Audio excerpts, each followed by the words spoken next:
zijn nu hier in de Melkweg, waar een hele spectaculaire avond gaat plaatsvinden. Met onder andere Scotty Moore. DJ hopelijk is hij erbij, want hij is gisteren helaas in het ziekenhuis geweest. En Ray Walker. Ray Walker was jarenlang aan Elvis' zijde te vinden met, als lid van de Jordanaires. Elvis' bekende achtergrondzangers. En ik ga hem even een paar vragen stellen. Ray, when did you first start out singing with Elvis? 1958, just before he went to the Army, yeah. And how did it all start?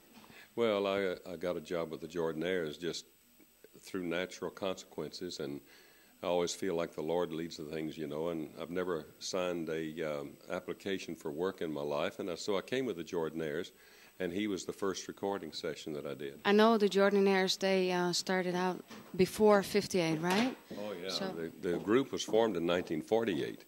But then the group that you know now started when Gordon and Neil and Hoyt bought the name in 1950-51, and had already been established with some artists as well as singing spirituals.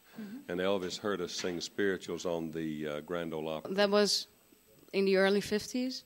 Or? Yeah, he started listening to the Grand Ole Opry when he was a kid, and he heard us on there for a long time. We were on there for 13 years, and he liked spirituals a lot. And in fact, Elvis wanted to be a member of a spiritual quartet, Right. and he didn't pass the audition.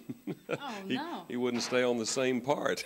Oh, really? Nah, he'd start one part, hear one he liked better, he'd go to it. What was the first song you recorded with Elvis? I don't know about the first song, but the first session had Now and Then There's a Fool on it, Such a Fool as I Am. Can you sing a line of that? Because I know it starts off with you. No? Now and then there's a fool such as I. Well, thank you. Yeah, it's okay. It's great. I love that. So from then on, you started regular. You worked regularly for Elvis? Oh yeah. And well, among others, he was one of some 2,000 artists we worked with, and but it was because of Elvis that we got started in the background world. Yeah. We were doing some background singing to some artists, but Like who? well, like Red Foley and some of the older religious and country stars, Hank Snow and Kitty Wells, and then we started with Sonny James and Farron Young and Ferlin Husky and all. But Elvis heard us sing on the Opry, and he came to see us in 1955 at the Ellis Auditorium. We were doing a show with Eddie Arnold. And he came backstage and said, when I get a major contract, would you sing with me? Well, of course, nobody was using background vocal groups then. It was his idea. He started the whole thing, and so we're sure. So sure enough, in 1956, when Sam Phillips sold his contract to RCA, he called for the Jordanaires. Until what time did you record with Elvis? Or We were there about 15-plus years. We didn't go to the Hilton Hotel with him in 1969. But we did a couple of sessions after that, as far as up at 71. And I remember you singing on the spiritual albums, which were recorded in the 60s. What was your experience with that? Well, of course, that was Elvis's first love. And everything he did had that feel to it, because a lot of people don't understand why he's so successful today. It's because he sang honesty on his records, and they'll always communicate. You just listen to his music, and there it is, you know. But his religious things were really deep. He really loved them. Yeah. He didn't even know the song, How Great Thou Art, and I taught him that. So after 69, was your relation to Elvis then? Did you see him every once in a while, or?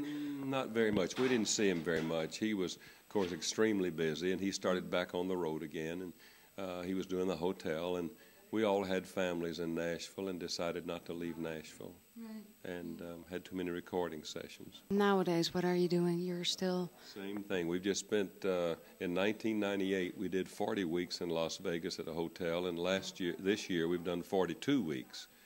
And then in between the breaks, we do other shows, Myrtle Beach and South Carolina and Cincinnati and Indianapolis. We're never home. Do you sing just the four of you, or do you sing with another singer? Because I remember you singing with Johnny Earl and making tours with him. So well, usually when we go somewhere, we may open a show and do a set for ourselves, but then we're there to sing background, because that's what we do. Yeah. You know, I like it in the background. Yeah. I'll be doing a little less background for this show, but... yeah, what exactly are you going to do tonight? Well, I've got 4 or 5 numbers to do on my own, some of Presley numbers, and then the second... Like what Gospels or? No, the first one is Now or Never, and then Loving You, and I better remember a list, hadn't I? Loving You, and then Peace in the Valley. Oh, well, the man will be gentle, and the lion will be tame, and the lamb shall lay down by the night.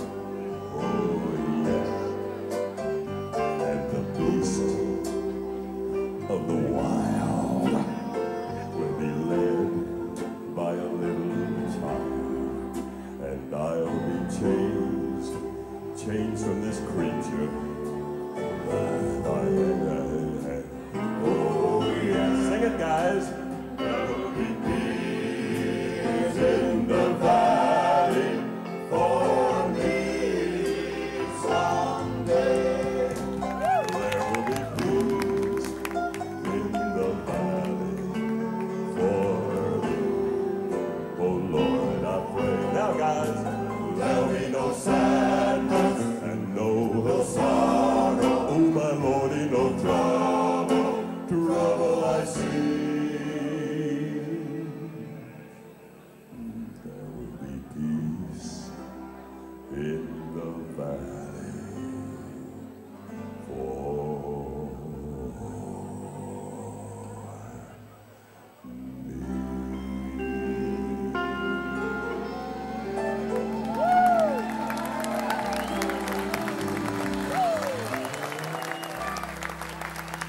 thank you. Y'all are great. Well, it's a pleasure having you here. Thank you very much. And yeah, it was a pleasure talking to Looking you. forward to your set, too. Yeah, thank you.